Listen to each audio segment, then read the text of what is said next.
I'm Jamie Carragher, and you are listening to the Pint podcast.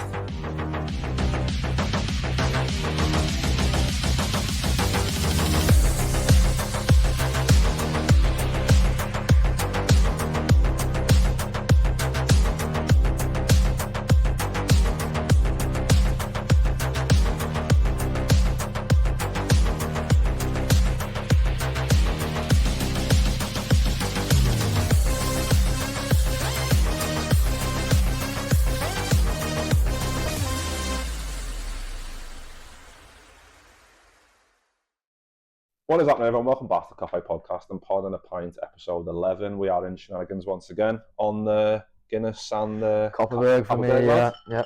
Cheers. Cheers, lad. Yeah, as you can see, I'm Mick Moran. I'm joined by Anfield Rap's Josh Sexton. Josh, how's it going, lad? Yeah, good to be here, lad. Feeling good. Surprising after last night, I think. So I think some people took it as a heavy blow, which I know we'll go on to more. But I'm feeling quite positive. I think, in a way, I like doing. I don't envy you having to do instantly.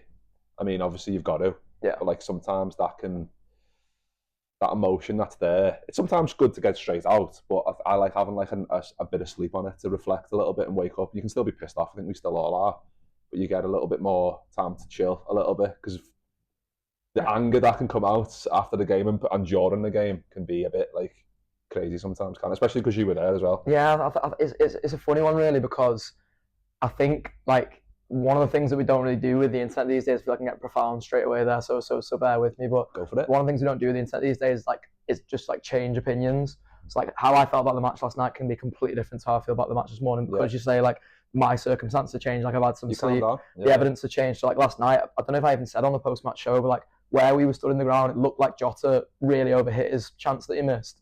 Whereas watching it back now this morning, I can see he just completely sliced it. So like even stuff like the evidence changes. Like I feel differently about it, so like I'm always fine to be like one thing I'll say on the post-match show, and then I'll just go on a show the next day and be like, I know I said this last night, but like having seen this now, I don't really agree with myself anymore. So yeah, because you're only getting one view of it, and once you get to see the replays, like you get to realise like what's actually happened in that. Opening question, but obviously we just talked about Villa a little bit there, but we're going to get into that honestly. But we just came up with one because we didn't have one. But favourite rapper. So yeah, let us know in the comments what yours is. Because we were thinking when we were like, what's sort of like topical that's going on now, and like I think my world is quite like music, basketball, football in like ascending order. So like music being the third, basketball being the second, and football being top. And like it feels like everyone in my space now is either chatting about like there's a big trade that went down the NBA a couple of weeks ago. I don't know if you're across this. Like Luka Doncic went to the Lakers. That was like a huge thing because like LeBron's got like a really good partner and stuff now. In Liverpool's world, we're hopefully marching towards the league title, even though there's been a couple of blows in the last week, so that feels like an all-consuming thing. And then, like in the music world, I've basically just got Drake versus Kendrick Lamar. So the part of the reason I suggested for you to do the opening question here was just so I could talk about how brilliant Kendrick Lamar is, because he's probably not my favorite rapper of all time. Funnily enough, I think Tupac probably is, but like technically Kendrick is a better rapper. So like what I loved about Tupac was like there was the element of socially conscious there was the element of like swagger that he had. He's just like a really good like lyricist as well. Kendrick has got all those things, probably less of the swagger and probably less wants to have the swagger that Tupac had, but like such a good lyricist, so clever in everything he does. Like I used to quite like Drake. Like there's early Drake songs that I liked, but like I don't know what he was ever thinking getting into the situation going into it. Kendrick, like it's like picking a fight with a bear, isn't it? Basically, like it's not going to go well for you. So I'm not surprised at how it's turned out, really. I think that, like, as well, more recent rappers, I guess, who have come to prominence in maybe the last 15 years or whatever, I've had to contend with, like, the social media element as well. I think Kanye's kind of fell victim to that because Twitter came along and he's like, I'm Jesus, I'm God, and, like, like, all this shit. Yeah. It's like, early Kanye, like, first album was, like, when I was, like, probably came out when I was, like, 15. Yeah. That was, like, literally every day I would listen to that and it was just class. But then as he's got more, I don't know, plaudits and he's like and not believing his own hype because obviously he's very talented and that, but like getting to a level where he's, I don't know, fucking having higher like opinions above like what he is and like conceptualizing like, I don't know, all mad shit. Yeah. Don't don't know, but yeah, I think Tupac and Biggie are just like the standard ones, aren't the Eminems in there. The Kanye one's interesting because like it's a good point to make. Cause I don't think a lot of people have him in like all-time conversations. Like definitely not now because like That's listen, a recency thing, though, isn't it? exactly. Like, but I don't know if they ever did. That's the funny thing. Like there's I think Kanye's always been seen as like quite trend setting. So like the auto tune and all that stuff. Like you have to feel like that all came from Kanye. But like I think the way he's gone about things in recent times, because also like the thing that annoys me the most with Kanye is he's kind of made a mockery of like the mental health ailments that he has. So like he's clearly got bipolar. Like people talk about it being like the spectrum, like the autistic spectrum and stuff. But then he's got like the autistic side having to come out and basically be like, yeah, like he might be on the spectrum, but like doesn't excuse you being a bad person. And that's where I'm a bit like, that's where the cut-off point is with Kanye, where you're like the social media, the hype and all that. But like he's genuinely made himself in I think trying to sell records, although I don't really know his end goal, to be honest, because I feel like it's been pretty like. Gone pretty the other way for him now. Like I mean, his missus now is apparently divorcing him and stuff. But he's like I think he's made himself a target like unnecessarily. He's already popular, and people are still going to buy his stuff. But I think it's just because he's sort of like he's almost believed what he was doing to sell records now, and now he's just become a genuinely terrible person. So I don't. It is sad though, isn't it? Yeah, it's sad. A couple more to throw in the mix from my end anyway. Ludacris, nice, love him. Yeah. Busta Rhymes, good. Quality. Twister, I've always loved Twister. Yeah. That's the fast rapping. I was thinking the other day we could have done this as well, but maybe you can save it for an opening question for someone else. I was trying to think what my party trick is the other day, and I reckon it's that I can rap the Busta Rhymes bit from that Chris Brown song. Have you heard it? The bit is really fast. Yeah. So because I can obviously talk quite quick, so I've like just eased into that one. So maybe if you get me on karaoke one day. No, what we'll do is we'll save that for another episode. When you come back on, I'll have like about 6 of these. Set a like target for them, get a certain amount of likes, and I'll come back on and do the Busta Rhymes rap. I don't think I've ever done a rap. I think I've done Eminem, but like it's been in like the cozy M-box or whatever, you know, when you've got your own room. I've never done like got up and done like fucking, I don't know, the way I am, or Slim Shady. I did the Tupac verse of California Love on stage at a karaoke bar at uni, and like I think it's probably like the moment I went from like just some guy at uni to people having like another level of respect. And they're like, oh, you're the Tupac guy. Yeah. Like, this is kind of cool. Yeah, like major people going, is that the fella going California Love? I know it is. Fucking Tupac there. Folklore. Quality. Yeah, there's a lot like Dre. You just mentioned Dre. There's loads in there that have been boss over the years. But yeah, I'm a big fan of like the fast rapping and not like cadence and that, and like Twister. Tone. Yeah, Twister and like Buster and but Ludacris isn't like the fastest. He's got that in his locker, but I think his like wordplay and stuff, and the way that, and just his tone of voice, you hear him instantly, and you're like, oh, Luda's got a little verse. I think he ended up doing too much with Justin Bieber, didn't he? And that was also like almost like ruined his like rap like credit there, because like he had all that credit in the bag. Like he used to do loads of like fast stuff on his old records, but then like he started being on like Baby and stuff like that, and suddenly still a good verse. Like, to be fair, it is. Listen, I love Justin Bieber as much as any man, but yeah, I think like in I can understand how in the rap sphere that wouldn't be like the most respectable thing. It's the easiest diss, innit? Yeah, you done a song with Bieber, lad. Yeah, about what are you doing? Fuck off. Get the fuck out of here. Exactly. Yeah, I'm sure there's plenty more that we've forgot, but yeah, there's so many good ones out there. But yeah, let's transition smoothly from Busta Rhymes to Arne Slot and the Reds. Busta wins? I don't know. Busta wins, Busta wins a lot. Lots of wins. But Aston Villa 2, Liverpool 2. We just spoke about it briefly just then before we started, and obviously the start of the show as well. I think it's difficult because they've only lost one at home all season to Arsenal, I think, and they got beat 2-0 in the league anyway. So it's hard because when I was going into these games and I was like, right, Villa, City, Newcastle, you're thinking 9, obviously, but you're like, that's not probably possible because 2 of them are away and they're both decent sides. But then we obviously get the draw against Villa, and you're like, now it puts a bit more pressure on the City game. But then I think you then got to factor in that Arsenal have got, obviously now they've got a game in hand, which is West Ham, and they're probably gonna win that. If they don't though, then it becomes a bit more cloudy and obviously a bit better for us. But yeah, in terms of the all-round game, I think I just thought it was a mad game. Like we go 1-0 up, and you're like, quality, like decent, and then get to half time, it's like, how the fuck are we 2-1 down? Yeah, I'm sure you felt the same in the ground. Like they had 2 chances to score 2 goals, and you can say that's good finishing on their end, but I think from our point of view, and I've seen people say this online, like Josh Williams mentioned it on LFC TV, where we're conceding like from these like free kicks, like the free kicks that are, like seem to be far away, or like corners and stuff like that, like set pieces around the box where they just floated in, and initially you think, be all right here. And then it takes, people get a few headers on it, and before you know it's in the back of the net, and you're like, how the fuck has it ended up in the back of the net here? Yeah. And stuff like that, where, I don't know, I saw people saying online, like, we need a set piece coach and all this stuff. But I don't know, because you see, Cameron pants them every fucking time there's a Honestly, set piece. yeah, Like, it does matter with the Arsenal. the fella from Nickelback for Aston Villa last night, he was in full flow, weren't he? And then you see him, the one for Arsenal, and it's like, does your head in. Look at this corner, yeah. That's a free one for you. Just go straight to him, like, lad, I don't want to see him screaming at the camera, do you know what I mean? But again, I think it's something that we need to work on, but again, it's still weird to say we're top of the league, we're 8 points clear, but it's still Arne Slot's first season. He's still learning things about these players, and we're still learning stuff about how he wants us to play, I guess, in a way, in certain transitions, certain moments of games. So that's probably the uber positive way to look at it. Yeah. But I think it's something that we probably need to, we definitely need to fix going forward. I know he hasn't got maybe like looking at left backs in the future, and maybe new forwards in the future in terms of like how he wants to defend from the front and all that stuff.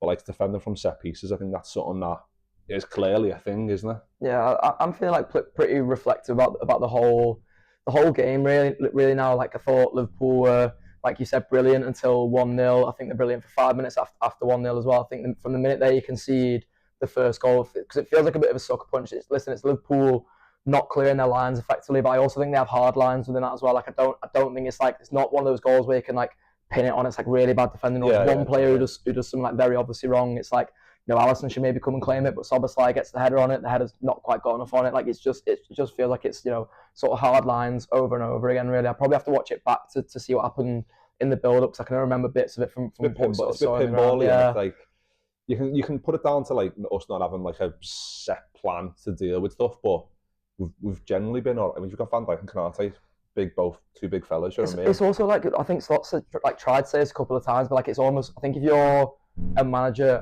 who is as tactically astute as Slot is as well, like you can't come out and basically be like, oh, like everyone's got a plan to get punched in the mouth, but like I feel like it's what's happened in the past 2 games now, 2 away games I should say, with Everton and Villa is like it's just that, it's the you can have the best play plans in the world, but there's going to be some teams who come and are just really good at disrupting your rhythm. I think Everton, what Goodison does to them makes them 10 feet taller against Liverpool. I think Villa are just like that good a side. They are that well drilled. Emery's got them so comfortable in and out of possession. Like if whatever the game gives to Villa, they can adapt to it. Yeah. And I think you see that last night where, I think the XG in the end was like we had maybe like 3 XG and they were less than 1 XG, and the game's still 2-2. So I can understand why people get frustrated with XG in that sense. But like it basically tells the story of Liverpool creating dead good chances and Villa just took their ones, which were half chances really. Yeah. So you can look at it either way. I'm pretty reflective about it as a result, because I think you can still take these results at the moment in isolation, because we don't have all the context yet. And I understand that like people are, for one, like carrying things into this season, so like always carrying like the scars of past title challenges, and like the circumstances now are so different, because like I don't think this Arsenal side are a 90-point team, for example. Like I don't see a world in which Arsenal finishes over 90 points. You're basically comparing that to 2 title races we've lost, where City have been a better than 95-point team one of those seasons, where they're a 99-point team or something, in beating us to the title. Like that's ridiculous standards that City would set. So I understand there's all been a bit like, oh, this is exactly what happens to Liverpool in title races, but like we're not up against the same threat here, like with Arsenal.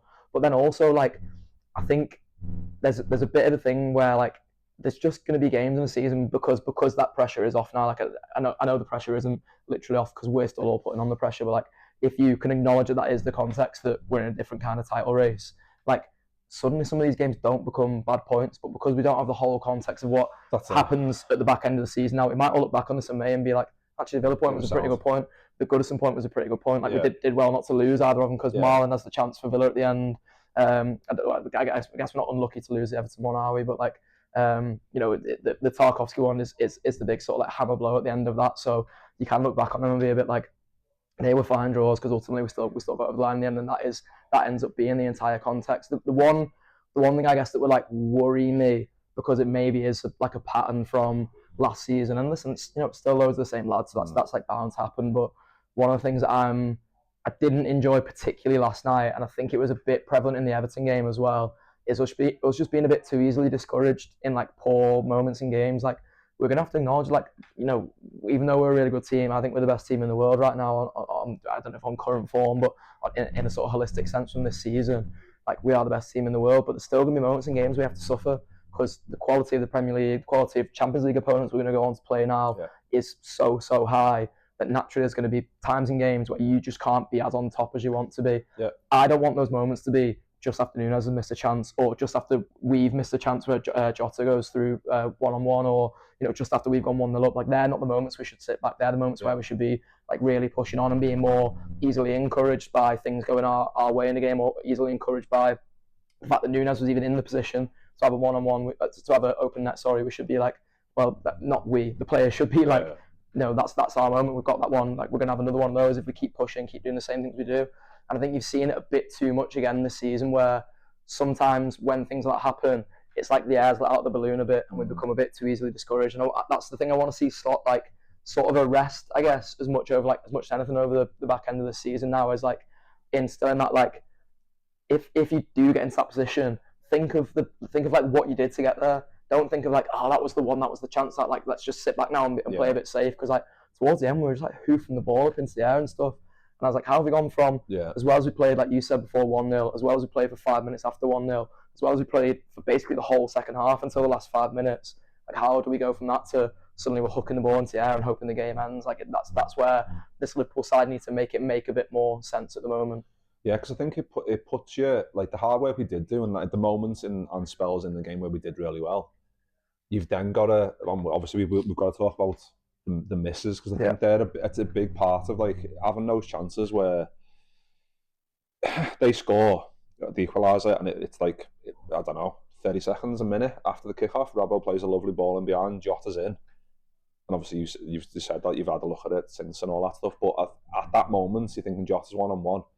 How many times in training does he have those moments where he gets played in and he slots it? Of course, literally 98%. How many times has he done it in games as well? Like, in games, you know what I mean? So it's not like, and I get like he's just coming back from injury and all that stuff, so you've got to factor that in, I guess, like at a push. But moments like that where if you then score straight away, like just psychologically, like what that does for us, it puts us back up, our tails back up. Because then when we don't score that, they're like, they can think, we're a little bit rattled here, we're a bit nervous in front of goal. Well, they'll be thinking this is graft, because like they didn't have to work very hard to score their first goal, so they'll be a bit like, right, we got a bit lucky there, let's get back on. And then if we go bang bang like straight away and score again, they're going, oh my god, like this is too hard. But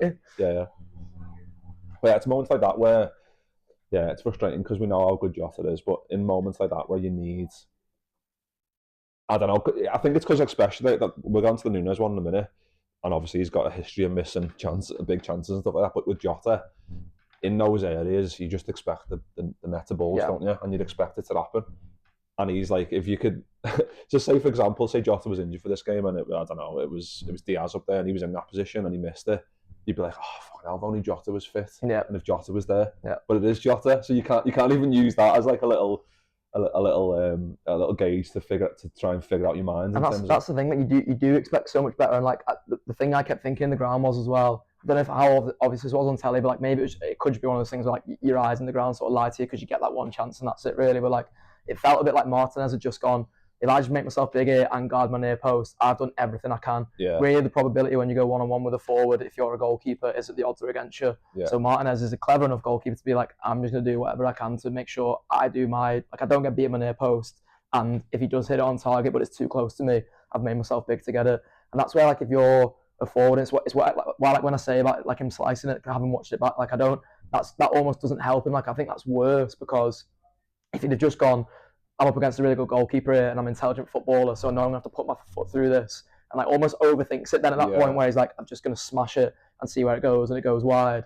Like, the fact that he sliced it is almost like you've sort of bottled it. Like, and I hate that phrase, because like it's very like internet, like the bottlers or whatever. But like that's sort of what it feels like in that moment where you go through one-on-one.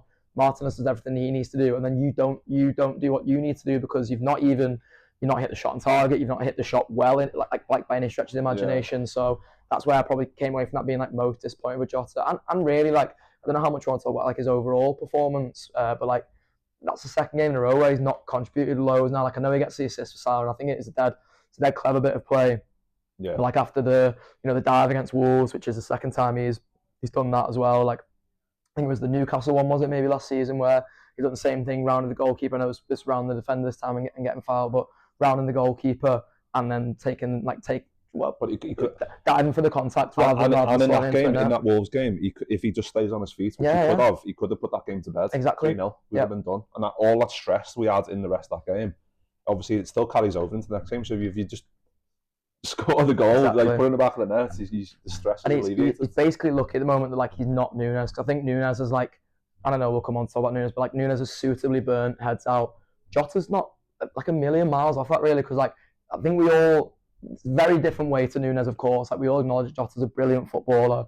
What he brings when he is fit is so much, but like he's not fit enough.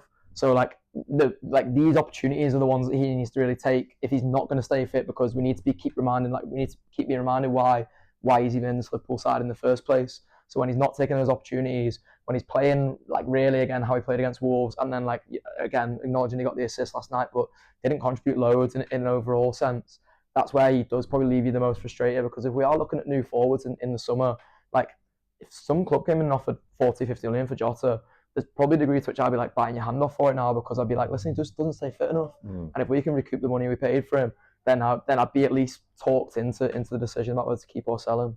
Yeah, I think it comes into the question. Obviously on plenty of these pods so far, we've talked about like the contract stuff, and obviously that plays a big massive part into it in terms of what we can be able to do. But there's the question over Jota fitness, Nunez ability to score goals in key moments, mental ability, Diaz in terms of effectiveness in certain areas as well. So this summer might be a big one, to be fair. There's Elliot questions mark about Elliot not coming onto the pitch as well. Is he going to look for new pastures new? I don't know. But yeah, that's was one of the massive ones, and I think if he's just one of them, you're just willing it if he scores that. Obviously, the Nunez one then happens, so it overshadows it a little bit, because I think that one was a massive one, but the Nunez one is much bigger. But yeah, we go in half time, 2-1 down, and then we get the goal back with Trent with half an hour to go, and I think Trent was just growing into the game a little bit at that stage, and obviously slotted after the game like he was. I think he said today like he was managing his minutes, but he was saying he was listening to talk sport, and was like, that's where he was going wrong. I just said Trent and exactly. Why is he listening to talk sport?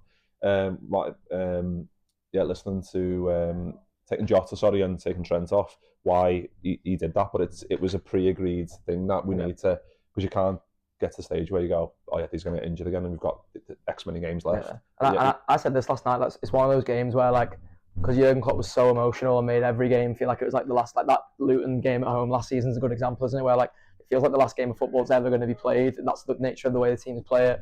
I think Slot's trying to be a bit more careful about that this season, where he's like, we're not going to push all the lads right into the red zone here just to get this result, and like that's going to have upsides and downsides. Like it had loads of upsides for us under Klopp, because it made every game feel like you were like so alive.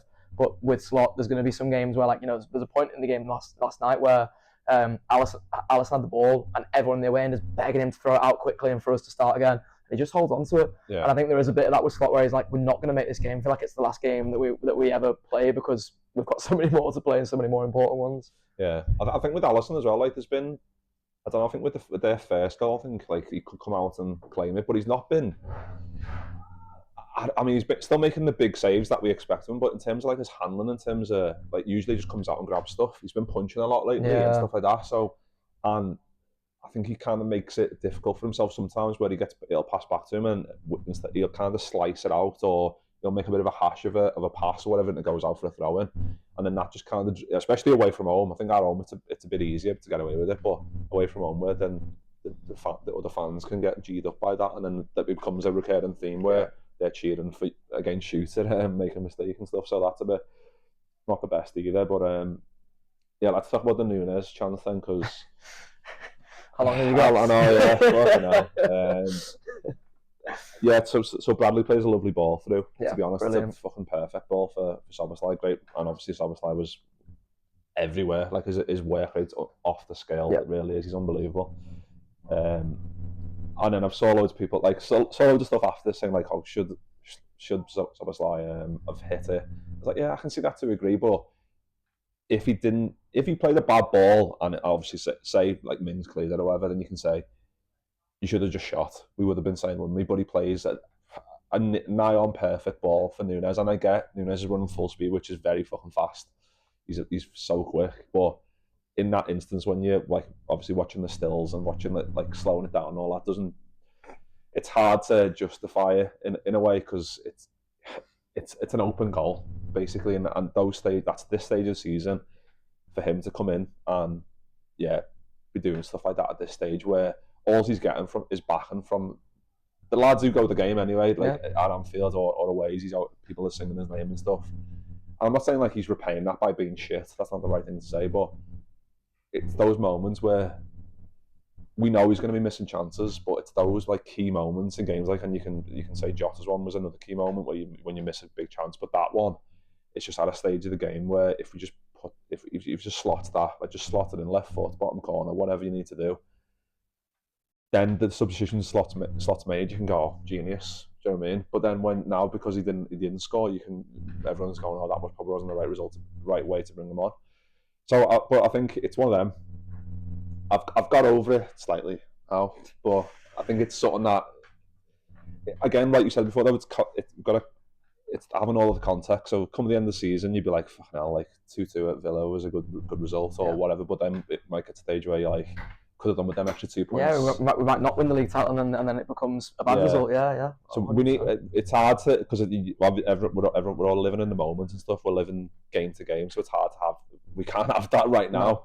But for someone to miss a chance like that, I don't know if it's unforgivable. I don't know if that's the right phrase, but for someone who is a striker and needs to be scoring goals, it's pretty massive. And that's what it ultimately comes down to for me. Like, so I can understand people thinking that Szoboszlai made the wrong decision in that moment. I was speaking to Mike Kearney about it before when we were on the way into the Wrap to do a show, and he was like, Szoboszlai scores that for Hungary. And I was like, the difference is Szoboszlai knows he's not playing for Hungary. He's not the best player in this Liverpool team.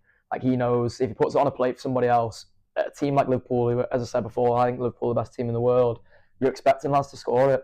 Now, it's not Nunez's fault. He's an £80 million striker. That's about as much credit as I can give him in that scenario, really. Like, otherwise, there's basically a bench full of lads there I would expect to score that. I'd expect Casey to score it. I'd expect Elliott to score it.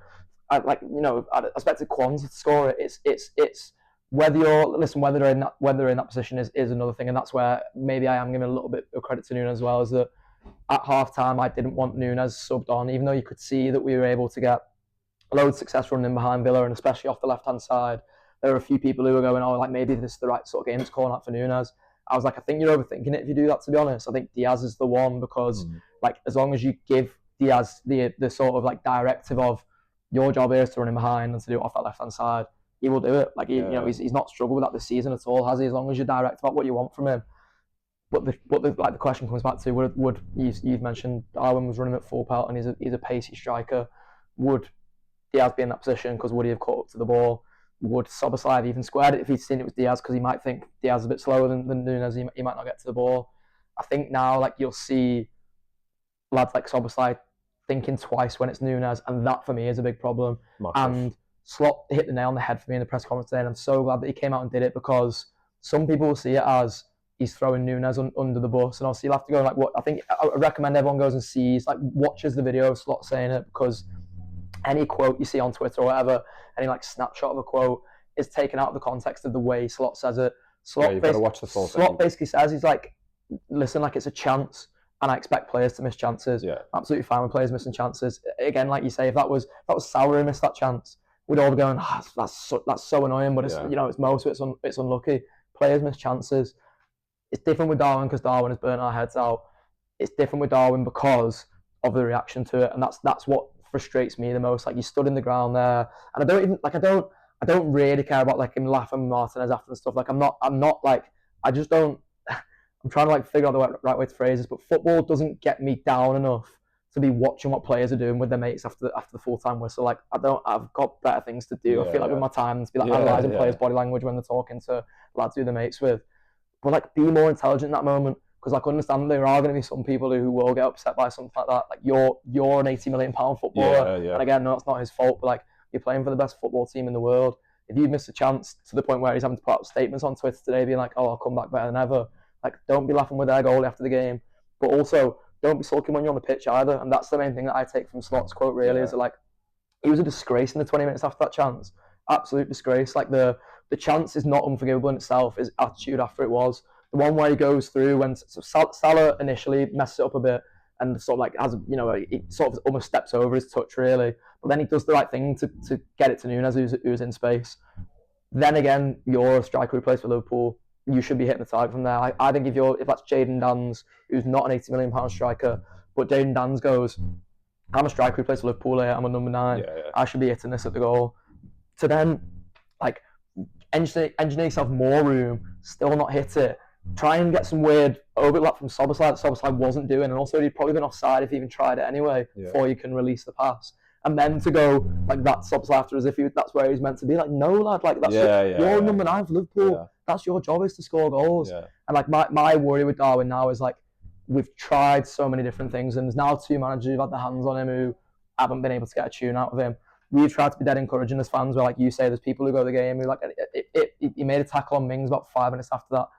The open goal last night, and you could hear some people in the away end trying to get the Nunez chant going, and it's probably the first time that really like it's not sort of like I don't go to loads of away, so I don't know if it's different at away games, but like if that happened at Anfield, I'm confident that there'd be a loud majority of people at Anfield singing Nunez. Like last night, it was almost like there was we've done the encouraging, we've tried everything we can with Nunez now, and I think he's tried everything he can with himself, but I think ultimately like he's not a particularly intelligent footballer.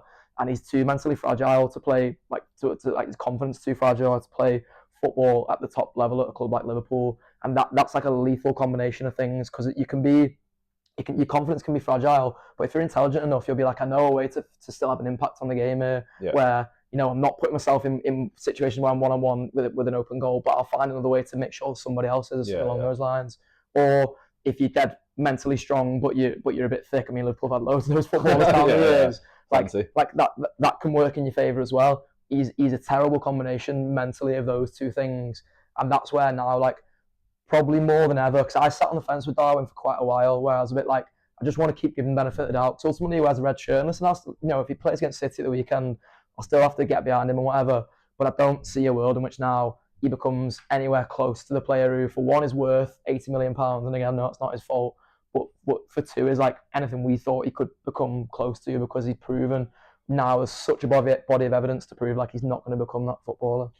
It is a shame, isn't it? Because he does wear his heart on his sleeve in a way, and the energy and he puts on the pitch usually. Obviously, last night after that chance was horrendous, and like you said, Slot did say like it was a miss that he can accept, but he can't accept the behaviour after the chance. Like he usually works his arse off, and he was maybe thinking about that too much, and that affected his work rate or whatever. I don't know. It's not. It definitely seemed like on the ground. By the way, like there was so many times. Like I don't know if it was obvious on telly. Yeah, like, I was watching. I was watching on telly. I was literally like, lad, this is like you should be doing more of this now because you missed the chance. You should be making sure you make it right, and he didn't do that. Yeah, but even like the last couple of games, I think even the last couple, I've noticed like a drop, or maybe a bit of a drop off in his like intensity. Like usually it'd see him like running full speed, and those gaps that he can close because of his speed. Yeah.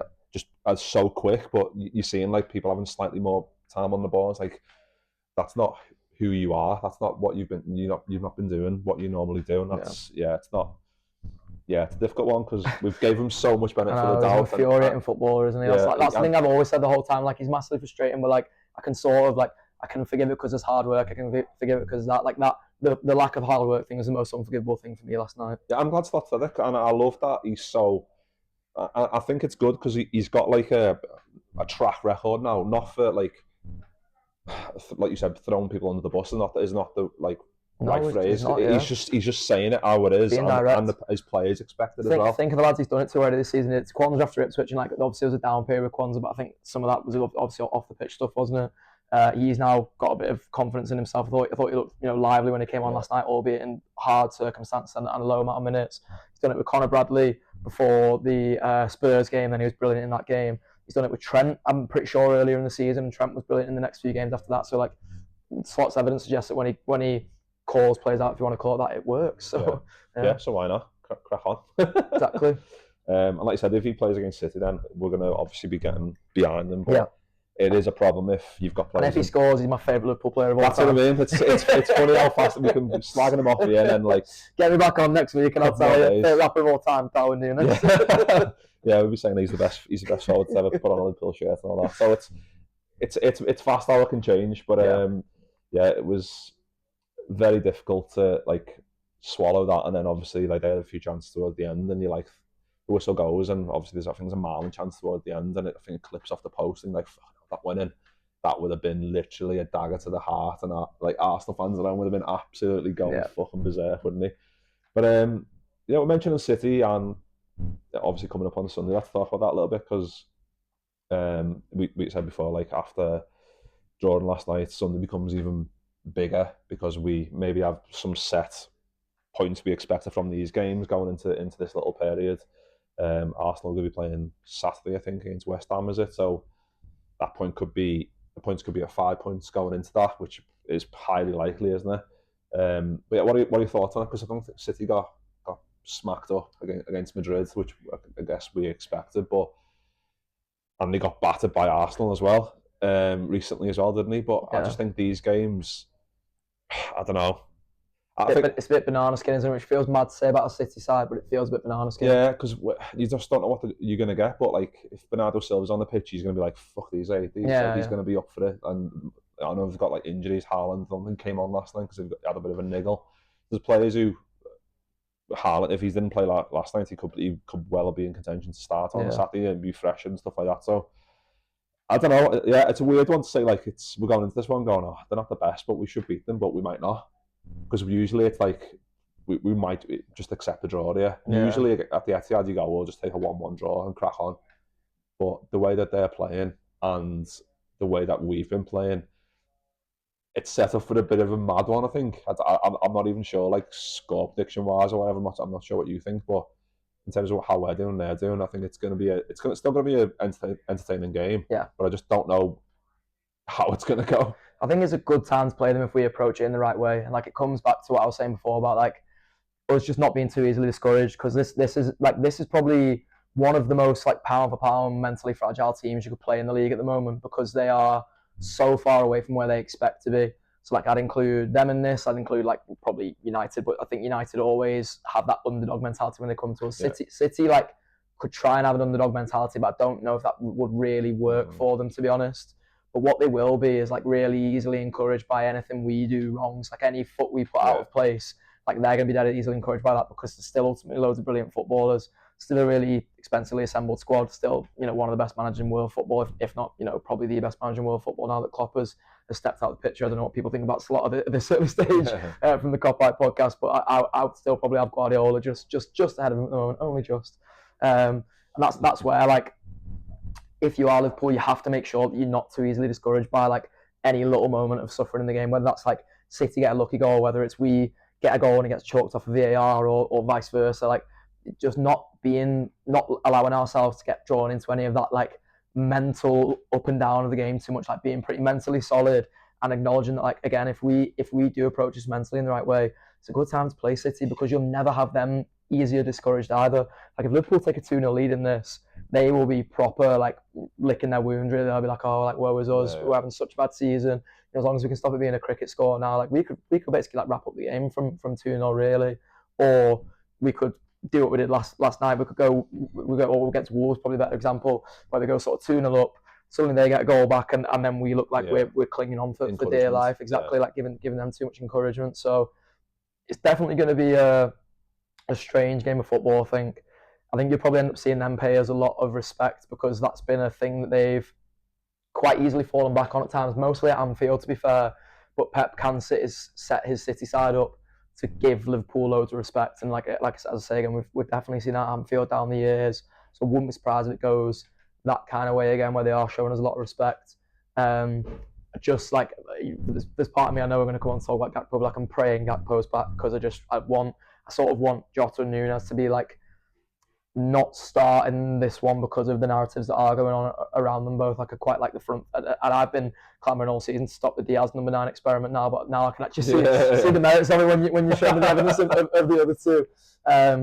and listen, if Jota starts the weekend, I'll be absolutely fine with that equally. But like, you know, my preference would be for Salah, Diaz, Gakpo across the front three, and Liverpool just take the game to them, but do it in a really controlled way. Like this City side, I think they've proven over 2 legs against Real Madrid really, and there to be controlled. Because even in that first leg at the Etihad, I didn't watch the one last night because obviously I was at Villa Park, but the first leg at the Etihad I watched, and it never felt like City had like any real control in the game. Like they were probably the better side for large portions of it, but they always looked susceptible, and they always looked like didn't have loads of, a bit toothless up front basically. Yeah. Which is weird when you talk about, like, I think Marmoush looks brilliant for them already. Good, yeah. And you know, it's Erling Haaland who's like record goal scorer of all time. It feels like Roy of the Rovers type numbers he puts up. So it'll be a dead interesting game. Like right now, and I don't, if any of the players or the manager listens to this, I want them to switch off right now, because like a draw is genuinely not a bad result, and I don't want anyone to be like I'm not going to tell fans how to feel really, but like going to the Etihad and getting a draw is never a bad result. Again, it's one of those that'll be framed, of course, but when the context of the season comes around, but like it's just like it's not a must-win game really. Like it's not like I think there's still an Arsenal side that will drop points between now and the end of the season. As long as we, especially like focus on what we do at home, and that includes beating Arsenal at home, then I think we should still be in the driving seat for this really. So I'll be dead interested to see how it goes. I'd still probably predict a Liverpool win. Like you mentioned about score prediction, I'd probably still go with like maybe like a 2-1 win to Liverpool, something where it's dead hard fought. Probably maybe like similar pattern to Wolves, like we were saying before, but it could genuinely go any direction really, and that's where I think City are so mentally unpredictable, but Liverpool are proving that way a little bit too much more than they should be at the moment too.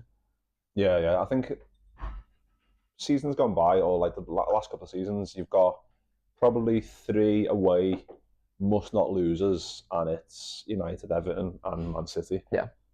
So you must not losers, right? Yeah, That's must a not good lose. shout. So you look at them going right, just for different reasons. City, because you're generally going to go up against them for the title, and the other two because you want you don't want to have them beat you exactly for the bragging rights. So in different ways, but yeah, I think it's I think if we win, like that, it just sends a massive message that, like, obviously Arsenal went and did it, and they absolutely played really well it was in a big that statement. game. Absolutely smashed them. So we can do, obviously not something similar, because what was that, like 5-1? Yeah, was it something crazy?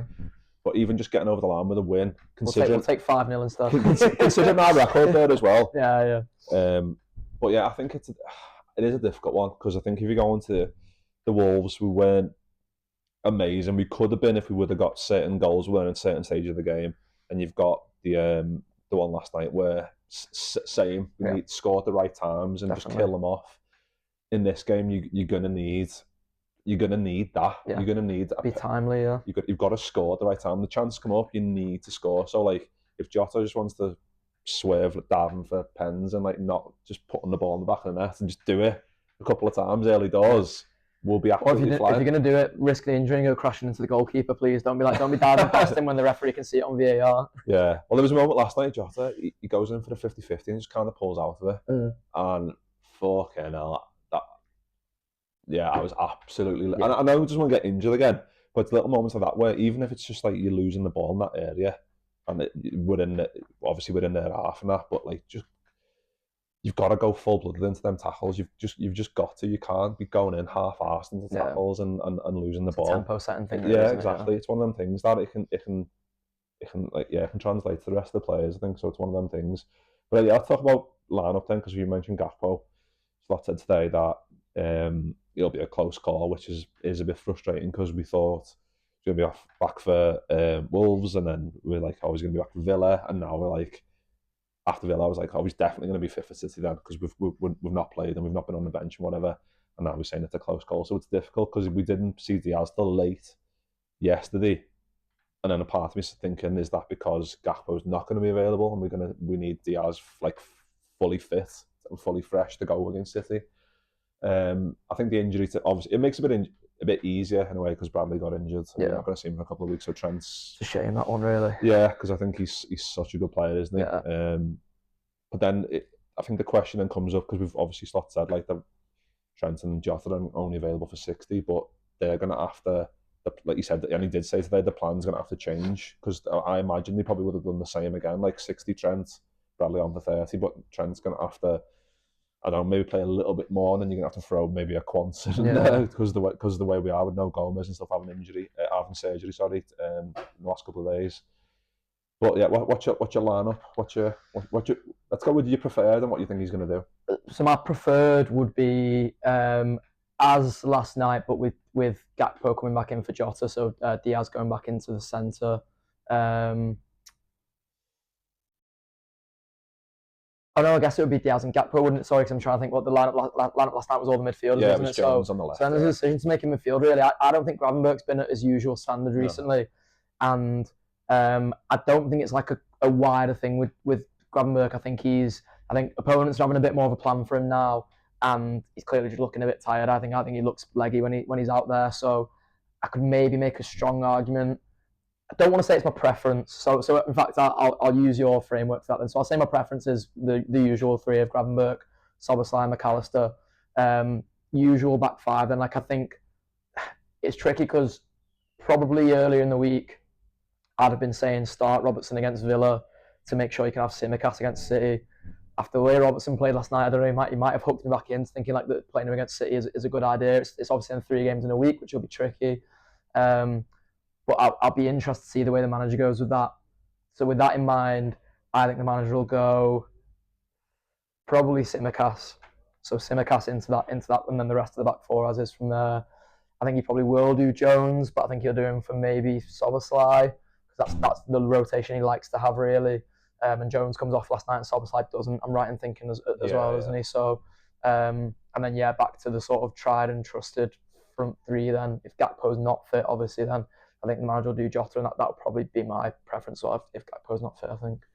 Yeah, I think going into like obviously recent games with Bradley and everyone else fit, you're thinking they've got plenty of options here in terms of different positions. But obviously with Bradley not being there and Gomez being out and stuff, and then it's obviously like everyone's played quite obviously because we've had the games have been condensed in quite a small space of time, haven't they? And like Slot was waxing lyrical about Szoboszlai today, saying like he's just incredible, like his work rate, and even in every 3 days he's still running the 91st minute, he's still running. So I don't know if that comes into it. Where is he just going to keep saying, lad, just keep running for another 90 minutes for me, please? Because we get through this stage and then get to Newcastle, and then you can maybe.